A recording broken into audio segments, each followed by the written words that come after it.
Hello students. आज हम अपना linear equation chapter tenth class का चैप्टर थर्ड उसकी हम कंटिन्यू कर रहे हैं। ठीक है, इस चैप्टर में अभी तक हमने ये मान के चलो इक्वेशंस को जो सॉल्व करने के सारे मेथड्स हमने डिस्कस कर लिए हैं। आज की क्लास में हम कुछ क्वेश्चंस करेंगे जिससे आपका जो हमारे जो चार मेथड ध्यान होगा कौन कौन से हैं। चार मेथड में सबसे पहला तो हमने ग्राफिकल मेथड पढ़ा था। ठीक है, फिर हमने एल्जेब्रिक मेथड पढ़ा था। एल्जेब्रिक के अंदर तीन मेथड्स आए थे। ठीक है, सबसे पहला सब्स्टिट्यूशन, दूसरा एलिमिनेशन, तीसरा क्रॉस मल्टीप्लिकेशन। तो कुल मिला के हमारे पास चार मेथड है। इनके बारे में हमने थोड़ा आइडिया ले लिया है, पर असली समझ में अच्छे से समझ में तभी आएगा जब हम इनकी अच्छे से प्रैक्टिस कर लेंगे। ठीक है, तो आज की क्लास में हम कुछ क्वेश्चन डिस्कस करेंगे एनसीईआरटी के ही। उससे कुछ मेथड भी क्लियर हो जाएगा और हमारे कुछ क्वेश्चन भी हो जाएंगे। ठीक है, देखो एक्सरसाइज 3.2 का क्वेश्चन नंबर 5, वर्ड प्रॉब्लम आ गई है। ठीक है, वर्ड प्रॉब्लम इक्वेशन के अंदर तो होता ही है। ठीक है, तो देखते हैं इसके अंदर क्या दे रखा है। ये कह रखा है हाफ द पेरीमीटर, किसी रेक्टेंगुलर गार्डन के पेरीमीटर का जो हाफ है वो लास्ट में बात बता रखी है किसके इक्वल है, 36 के इक्वल है पेरीमीटर। ठीक है, बीच में भी कुछ बात दे रखी है कि जो लेंथ जो है ब्रेड से विड्थ से चार ज्यादा है। ठीक है, टू वेरिएबल्स का चैप्टर है, होने में तो ये वन वेरिएबल से भी हो जाएगा, पर इसको हमें टू वेरिएबल से करना है क्योंकि इसके अंदर फिर टू वेरिएबल वाला अगर नहीं लेंगे तो ग्राफ भी ड्रॉ नहीं हो पाएगा, क्योंकि ये एक्सरसाइज जो है 3.2 जो है इनको हमें ग्राफ से ही सोल्व करना है। अगर एग्जाम में क्वेश्चन आ जाता है तो फिर तो हम ग्राफिकल मेथड तभी यूज करते हैं जब कह रखा हो, नहीं कह रखा हो तो फिर तो हम इसको एल्जेब्रिक मेथड से सोल्व करेंगे। ठीक है, तो देखते हैं इसके अंदर क्या सबसे पहला मेन काम है वर्ड प्रॉब्लम के अंदर, सबसे पहले इक्वेशन बनाना। ठीक है, तो हम इसके अंदर वेरिएबल ऐड करेंगे। रेक्टेंगल जब भी तुम्हें नजर आए, ठीक है, तो तुम क्या करोगे, उसके अंदर लेंथ और ब्रेड दोनों लेट की जाती है उसकी। तो लेट लेंथ, एक वेरिएबल तो इसकी लेंथ हो जाएगी एक्स, मीटर यूनिट जरूर लिखनी चाहिए, and bread equal to y metre. ठीक है, हम कंडीशन लेके चलते हैं। इक्वेशन बनाते टाइम में लिख देते हैं condition first and condition second. हमेशा इनके अंदर दो कंडीशन होंगी। ठीक है, कंडीशन फर्स्ट क्या है, कोई सी भी कंडीशन पहले ले लो। कंडीशन फर्स्ट ये ले लेते हैं, लेंथ जो है वो ब्रेड से चार ज्यादा है।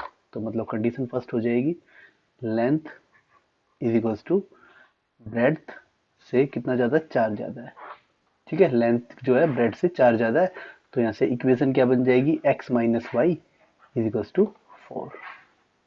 ठीक है, ये हमारे पास फर्स्ट इक्वेशन बन गई है। ठीक है, अब सेकंड, सेकंड में क्या दे रखा है, second condition.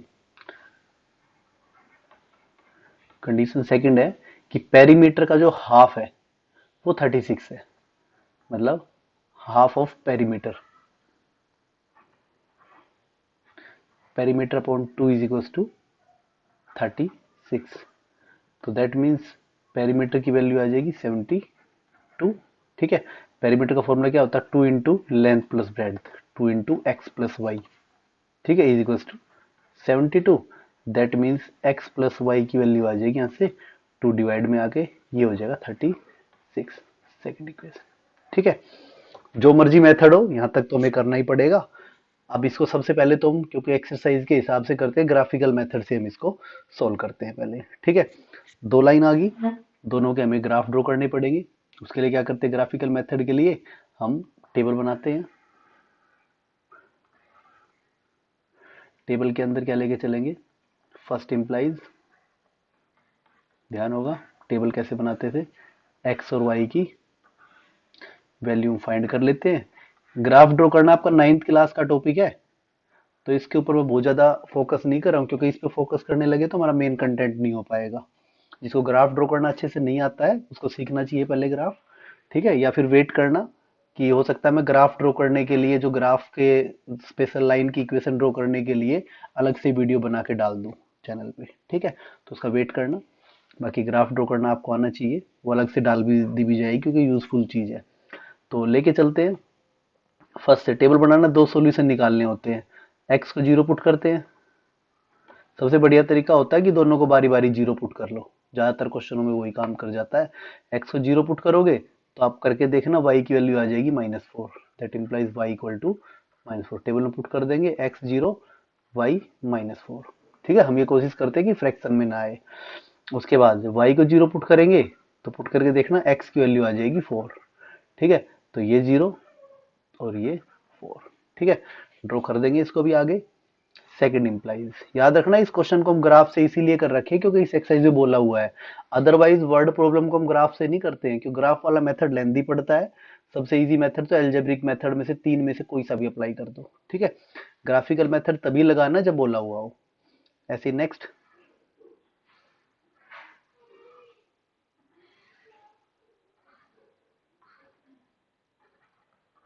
X y, again x को 0 पुट करोगे y 36 आ जाएगा, y को 0 पुट करोगे x 36 आ जाएगा। ठीक है, तो x0 y 36 y0 x 36। ठीक है, अब इनसे हमें ग्राफ ड्रॉ करना है। देखते हैं ग्राफ ड्रॉ करना कैसे करना है।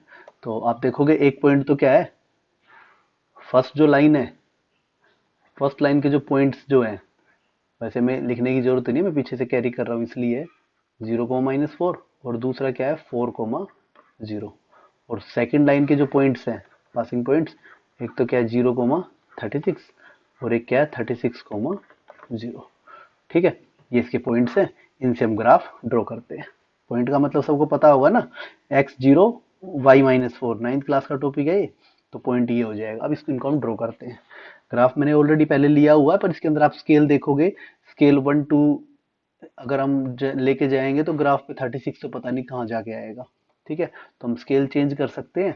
तो स्केल मुझे जो ठीक लग रहा है, हम एक काम कर लेते हैं, 4 का भी रह जाएगा हिसाब, एक इसको 4 के इक्वल ले लेते हैं। 4 है, ये 8 हो जाएगा, ये 12 हो जाएगा। ठीक है, 5 भी ले सकते थे, कुछ भी है, ग्राफ पे आपको अच्छे से पता होगा। 16 20 कुछ भी ले लो यहाँ पे, और यहाँ पे ये आ जाएगा 16 20 24 28 32 36। ठीक है, ऐसे यहाँ पे ले लेते हैं 4 8 12। ठीक है, 16 20 24 28 32 एंड 36।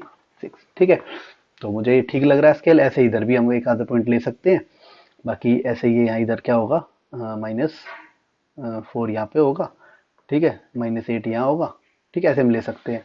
बाकी अगर आप ग्राफ पेपर पे देखोगे तो हमारे पास एक तो होता है बड़ा स्क्वायर और एक होता है छोटा स्क्वायर। ठीक है, छोटे स्क्वायर के अकॉर्डिंग भी पॉइंट ले सकते हैं। जैसे एक बॉक्स को हम 10 के इक्वल ले लेते, पर 10 तो बहुत ज्यादा फिर छोटा हो जाता, ग्राफ 4 जब हम लेते तो बहुत छोटा आता।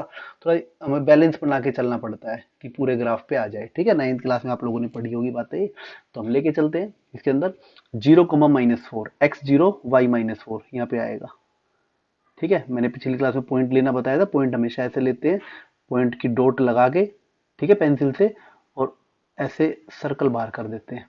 तो एक पॉइंट तो यहाँ पे आ जाएगा। ठीक है, दूसरा पॉइंट क्या आएगा 4, 0, एक पॉइंट ये आएगा x4 y0। तो यहाँ से इनका जो ग्राफ आएगा वो इस तरीके से आ जाएगा।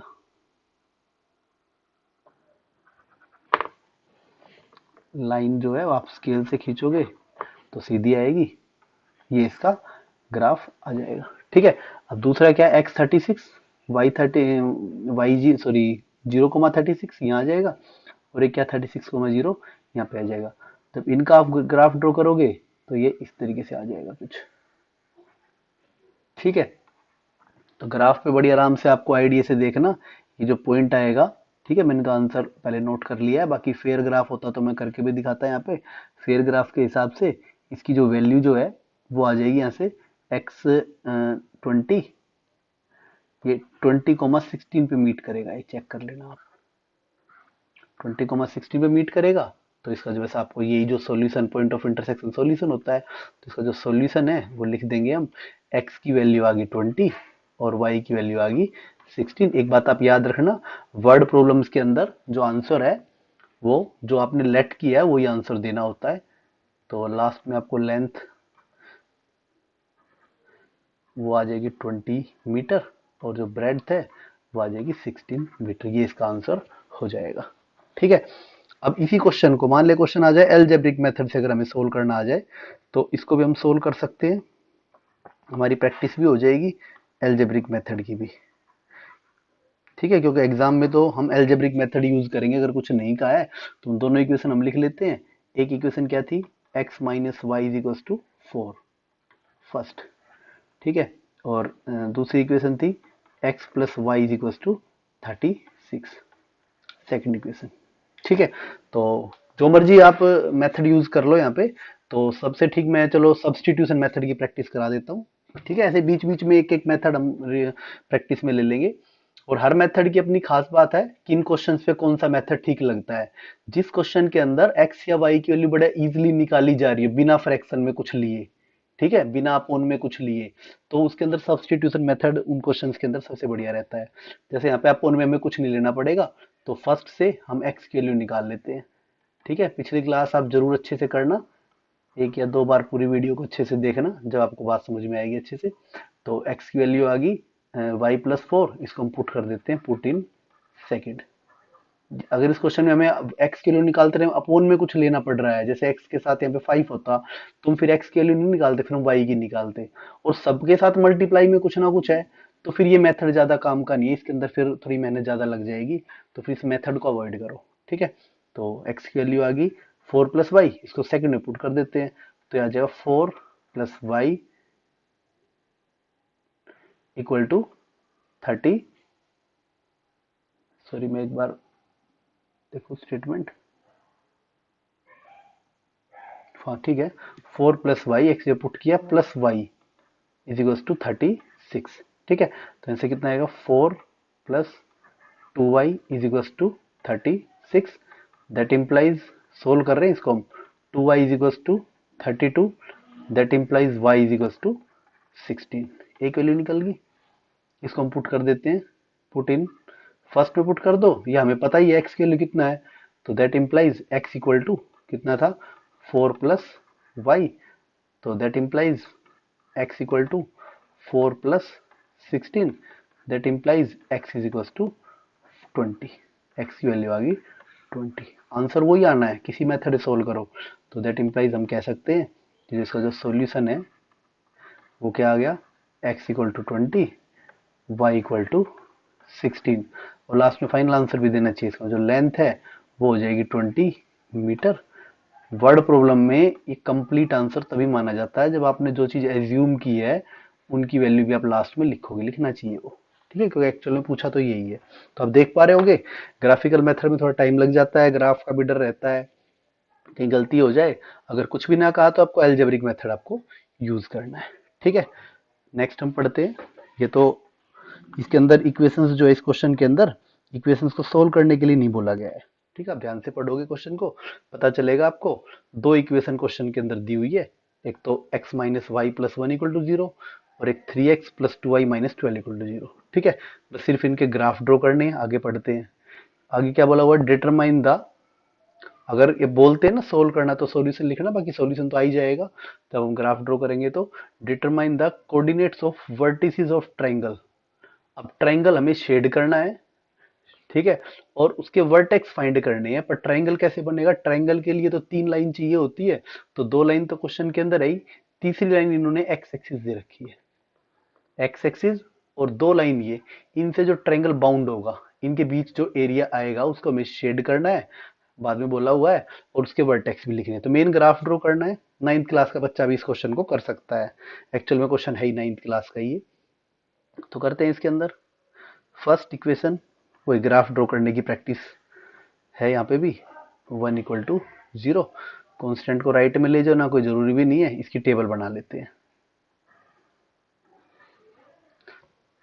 सबसे बेस्ट तरीका मैंने बताया जीरो वाला, एक को जीरो पुट करेंगे, दूसरा निकालेंगे, एक्स जीरो पुट करेंगे वाई वन आएगा, करके देखना अच्छे से, वाई को जीरो पुट करेंगे एक्स माइनस वन आएगा। ठीक है, ऐसे ही सेकंड की, ये तो फर्स्ट की टेबल बन गई, फिर सेकंड की टेबल बनाते हैं। फर्स्ट इक्वेशन हम लिख देंगे यहाँ पे, उसके बाद सेकंड इक्वेशन। ठीक है, सेकंड इक्वेशन है 3x plus 2y minus 12 is equal to 0। अब हम इसकी टेबल बनाते हैं।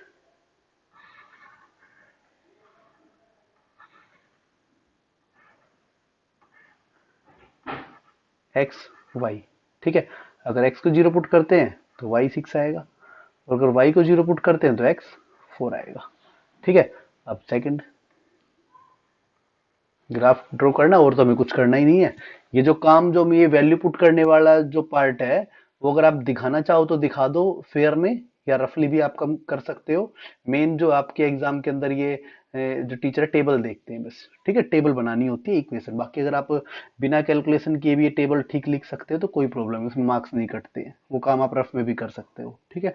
तो इसकी हम टेबल बनाते हैं, पहले इक्वेशन ड्रॉ करते हैं, सॉरी लाइन ड्रॉ करते हैं फर्स्ट इक्वेशन के लिए। तो पहले वाला पॉइंट, ये पॉइंट इससे एक पॉइंट बन जाता है 0,1, 0,1 पॉइंट यहाँ पे आएगा, ठीक है। पॉइंट भी मेंशन कर देना चाहिए हमें। दूसरा पॉइंट है -1,0, ये यहाँ पे आएगा, ठीक है। दोनों से अगर जब हम लाइन ड्रॉ करेंगे तो ये इस तरीके से लाइन चली जाएगी, ठीक है। फेयर ग्राफ जब हम ड्रॉ करोगे तो बड़ी अच्छी शार्प पेंसिल से फिगर बनानी होती है, ठीक है। यहाँ हम वो काम नहीं कर सकते सिस्टम पे, ठीक है, इसलिए हमने ऐसे ही रफली फिगर बनाई है। लाइन कई बार सीधी भी नहीं ड्रॉ होती है, ठीक है। पॉइंट भी हमें मेंशन कर देने चाहिए, बाकी कोई बोझा जरूरी भी नहीं है। तो बस जो इंटरसेक्शन वाले पॉइंट है वो मेंशन कर देना चाहिए। तो दूसरा क्या है, 0,6, x0 y6, ये यहाँ पे आएगा, ठीक है। और 4,0 यहाँ पे, ठीक है। पॉइंट आपको अच्छे से आते होंगे, इनके बारे में हम डिस्कस नहीं कर रहे हैं। कोऑर्डिनेट ज्योमेट्री में भी है ये, और वैसे भी 9th क्लास में हमने सीखा है। ये आ गया, ठीक है। स्ट्रेट लाइन आपको ड्रॉ करनी है, ठीक है। उसके बाद ये बन गया। अब तीसरी क्या है, देखो हमें ट्राइंगल शेड करना है। तो एक लाइन तो ये होगी, एक लाइन ये होगी, यहाँ पे एक एक्स एक्सिस, एक ये है, इसको ड्रॉ नहीं करना है तो है ही ऑलरेडी। तो ये जो रीजन है, ये यहाँ पे जो एरिया है, ये आपको शेड कर देना। क्वेश्चन में बोला हुआ एक्स एक्सिस, अगर वाई एक्सिस होती तो फिर ये वाला रीजन शेड होता है यहाँ पे, अगर वाई एक्सिस बोलते तो, ठीक है। तो दो ही लाइन है, तीसरी एक्स एक्सिस है, ये हमने शेड कर दिया। अगर तो क्वेश्चन के अंदर लाइन ही 3 दे रखी होती तो एक लाइन और ड्रॉ कर लेते, फिर उन तीनों लाइनों के बीच में एंगल एरिया होता है वो लिख लेते। अब देखो बड़ी आराम से हमें ये वाला पॉइंट तो पता चल ही रहा है। अब इस ट्रायंगल के वर्टेक्स लिखने हैं, तो देखो ये वाला वर्टेक्स ए ले लेते हैं हम। बस वर्टेक्स वर्टेक्स मेंशन करना, किसी और पॉइंट की जरूरत नहीं। ये क्या है, 4,0, ठीक है। एक पॉइंट ये बी ले लेते हैं, बी पॉइंट क्या होगा, -1,0, ठीक है। और ये वाला पॉइंट देखो, ये आपको देखना पड़ेगा, ये इन दोनों इक्वेशन का सॉल्यूशन भी है। पहले क्वेश्चन में वैसे सॉल्यूशन पूछा नहीं है, पर पूछते तो हम वो भी लिखते, पर पूछा नहीं है, पर फिर भी पॉइंट तो मेंशन करना ही है। ये वाला पॉइंट आप ग्राफिकली चेक करना, ये 2,3 आएगा, ठीक है।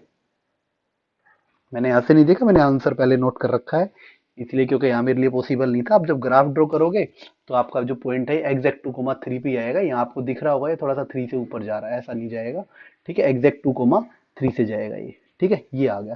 तो 3 पॉइंट आपने यहाँ भी मेंशन कर दिए, उसको यहाँ भी मेंशन करना है जो बात क्वेश्चन के अंदर पूछी है। तो हम यहाँ पे लिखेंगे vertices of triangle, vertices of triangle ABC, ठीक है।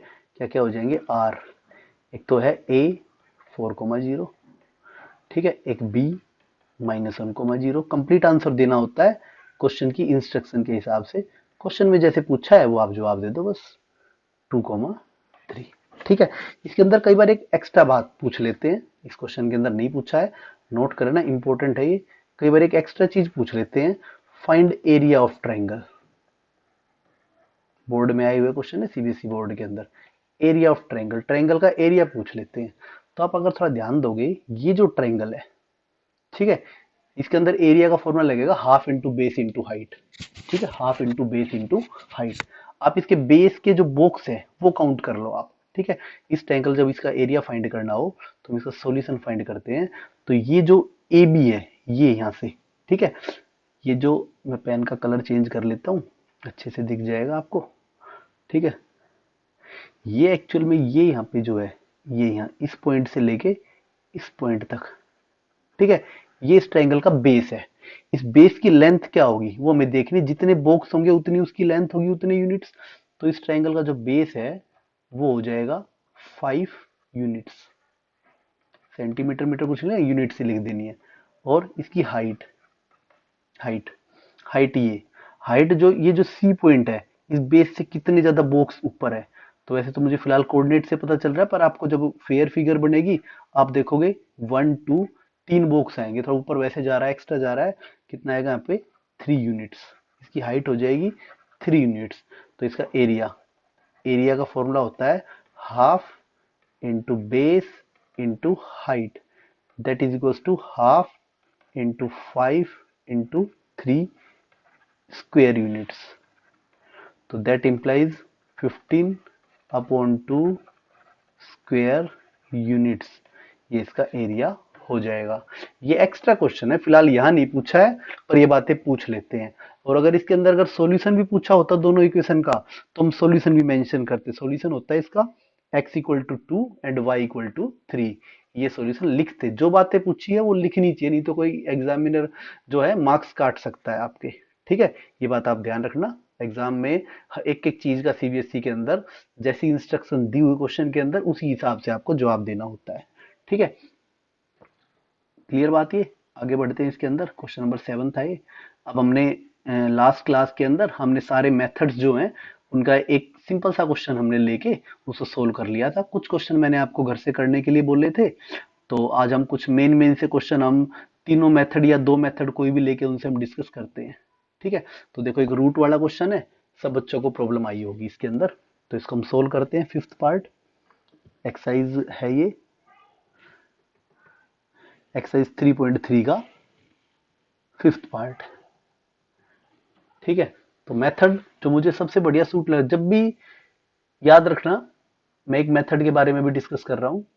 जब भी ये जो कोफिशिएंट्स है, अजीब से कोफिशिएंट्स हो, मतलब ना किसी का आपस में मैच हो ना कोई और चीज हो, ठीक है, तो सबसे बेस्ट मेथड जो ऐसे में रहता है वो क्रॉस मल्टीप्लीकेशन मेथड रहता है।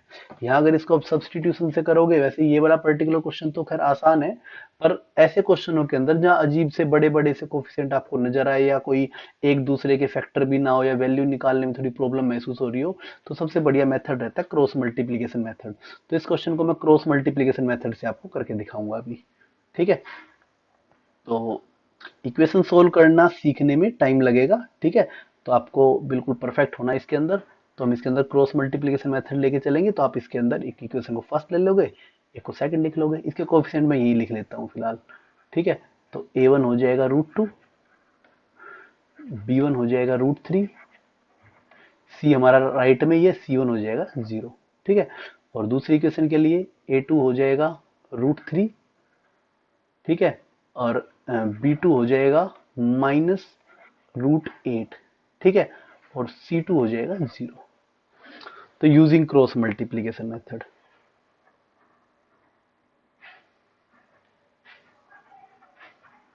Using cross multiplication.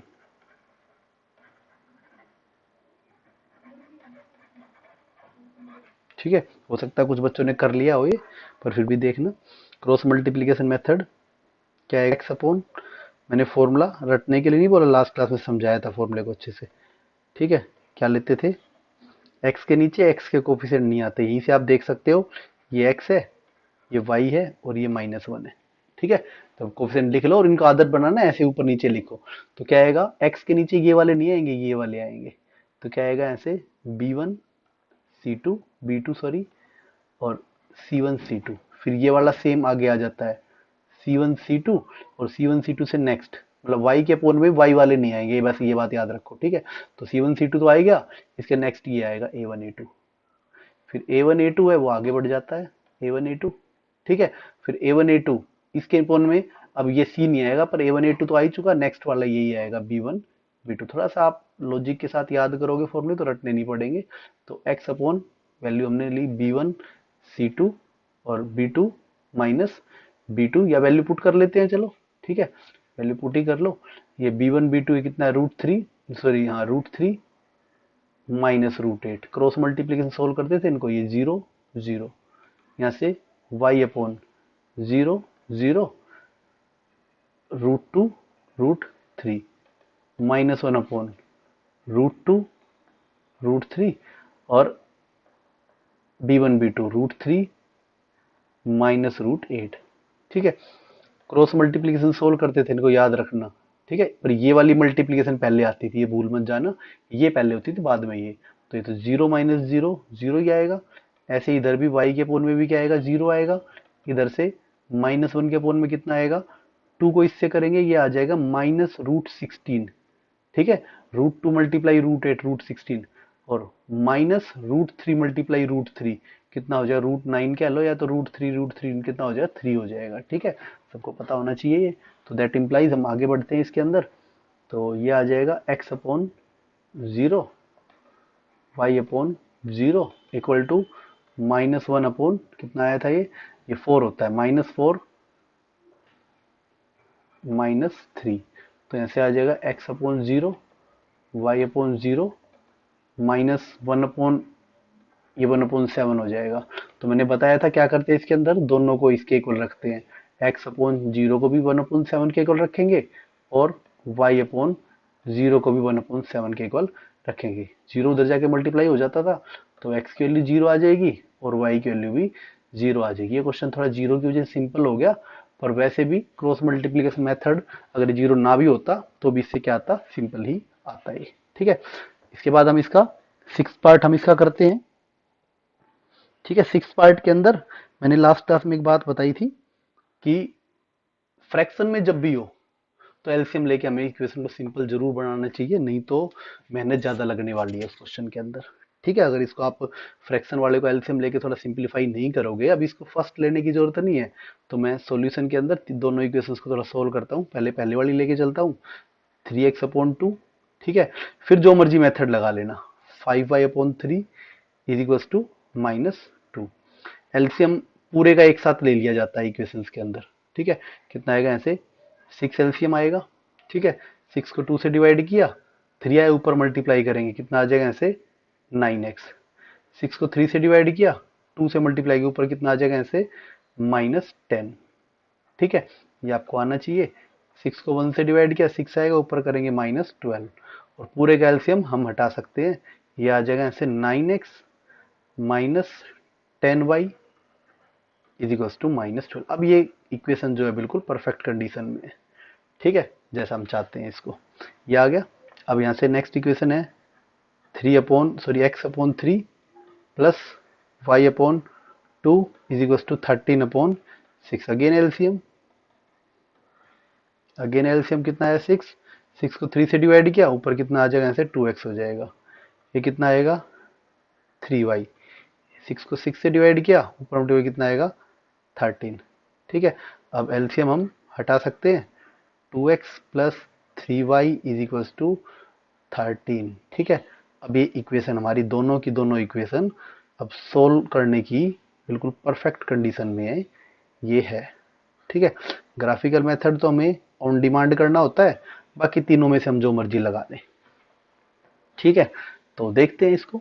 सबसे पहला मेथड तो अभी जो हमने पढ़ा है, तीनों में से जो मर्जी लगा लो, सब्सटीट्यूशन से हम बचते ही हैं, वैसे तो कोई बड़ी बात नहीं है, पर जब भी फ्रैक्शन में आप, जैसे अगर मैं एक्स की वैल्यू निकालने लगूँ यहाँ से, तो एक्स की वैल्यू निकालूंगा, ये इधर जाएगा, 9 में आएगा। ठीक है, क्वेश्चन में बोल दे तो एक अलग बात है, नहीं तो कोई जरूरी नहीं है उससे करना। ठीक है, मुश्किल वो भी नहीं है वैसे। हम जितने भी अब क्वेश्चन करेंगे, कम से कम 2 मेथड से जरूर करेंगे, 3 जो मेथड है एलजेब्रा उनमें से 2 से जरूर करेंगे। फिलहाल मैं इसको क्रॉस मल्टीप्लीकेशन से करा रहा हूँ, ताकि आपको क्रॉस मल्टीप्लीकेशन थोड़ा सा और पक्का हो जाए। तो फर्स्ट से सबसे पहली बात तो हम लिख लेते हैं इसके कोफिशिएंट्स। हेयर क्या है, a1 अपॉन, सॉरी a1 की वैल्यू जो है वो हमारे पास आ जाएगी यहाँ से 9, b1 की वैल्यू आ जाएगी -10। ठीक है, और c1 की वैल्यू आ जाएगी -12। ठीक है, उसके बाद a2 की वैल्यू, a2 की वैल्यू आ जाएगी 2। ठीक है, और b2 की वैल्यू आ जाएगी 3। ठीक है, और c2 की वैल्यू आ जाएगी 13। ठीक है, उसके बाद बाय क्रॉस मल्टीप्लीकेशन मेथड। ठीक है, क्या आएगा, x y। Cross multiplication method अगर आपका टिप्स पे है तो किसी भी तरीके की इक्वेशन हो, उनमें प्रॉब्लम्स नहीं आती है। ठीक है, सबसे ज्यादा मेथड मेरे को यही वाला ठीक लगता है। दिखने में कई बार मुश्किल लगता है पर बड़ा सिंपल है ये। एक्स के अपोन में बस याद रखना एक्स के कोफिशिएंट नहीं आते हैं, ये आपको रटना नहीं है, रट के जो बच्चा जाएगा गड़बड़ कर देगा। और आपको याद रखना है कि कांस्टेंट आपको हमेशा राइट में रखना है, किसी बुक के अकॉर्डिंग या वैसे नहीं, वो भी ठीक है जो बुक में दिया हुआ है, पर हमने अपने यूनिक मेथड और हम यहाँ पे -1 लेते हैं। अगर कांस्टेंट जिस बुक में कांस्टेंट लेफ्ट में लिया हुआ है, कांस्टेंट को भी वहाँ पे +1 मिलेगा। ठीक है, फॉर्मूला गलत मत कर देना। तो आपको जो मैंने मेथड बता रहा हूँ उसी को फॉलो करना। तो उसके बाद यहाँ next C1 C2, C1 C2 के बाद क्या आएगा A1 A2। ठीक है, ये बार बार समझा चुका हूँ कैसे आया A1 A2, यहाँ आएगा B1 B2। इनकी हम वैल्यू पुट कर देते हैं। कितना आएगा x upon B1 B2 that is -10 3, और ये आएगा -12 13। ठीक है, यहाँ से कितना आएगा y upon C1 C2 -12 13 A1 A2 that is 9 2। ठीक है, इधर से -1 अपॉन, ठीक है, A1 A2 9 2 -10 3। ठीक है, इसके बाद हम बढ़ते हैं, क्या आएगा, ऐसे थोड़ा सिंप्लीफाई करते हैं। क्रॉस मल्टीप्लीकेशन था, ध्यान होगा, पहले इनकी मल्टीप्लाई करते हैं। 130 -130 और -36। ठीक है, इधर से कितना आएगा y अपॉन -24। ठीक है, -12 इंटू -2 -39 जा 117। इधर से -1 अपॉन 9 3 जा 27।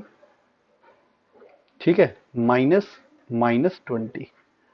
ठीक है, माइनस में इनकी मल्टीप्लीकेशन -20 आएगा। ठीक है, हम इसको सोल्व करते हैं।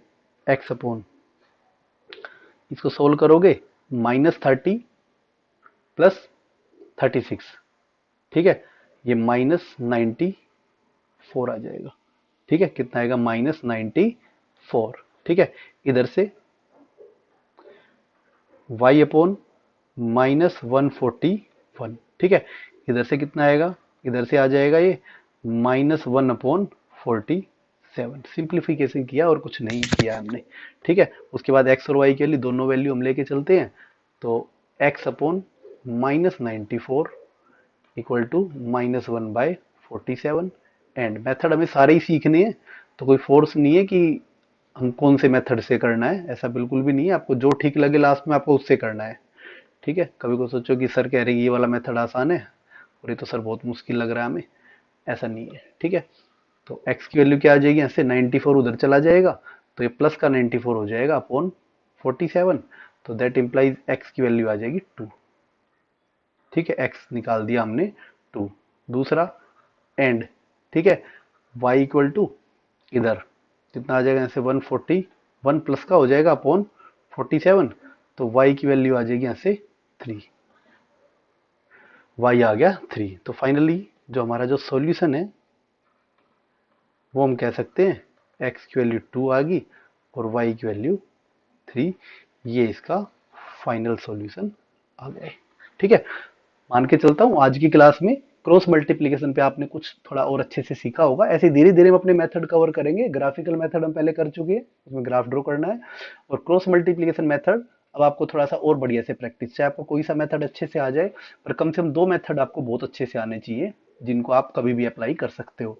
तो अब आगे थोड़ी सी और प्रैक्टिस, अगर सारे क्वेश्चन आपने अभी तक नहीं किए हो, एक्सरसाइज में जितने भी डायरेक्ट इक्वेशन सोल्व करने वाले वर्ड प्रॉब्लम, मैं अभी उनको नहीं कवर करके चल रहा हूँ, वर्ड प्रॉब्लम एक साथ करेंगे हम। ठीक है, जब आप इक्वेशन सोल्व करने में परफेक्ट हो जाओगे। ठीक है, तो क्रॉस मल्टीप्लिकेशन की एक्सरसाइज वाले भी और बाकी एक्सरसाइज से भी अब आपको क्वेश्चन करके देखने हैं इसके। ठीक है, तो अगली क्लास में हम किसी दूसरे मेथड को कवर करके उसके कुछ क्वेश्चन करेंगे। ठीक है, ओके, थैंक यू।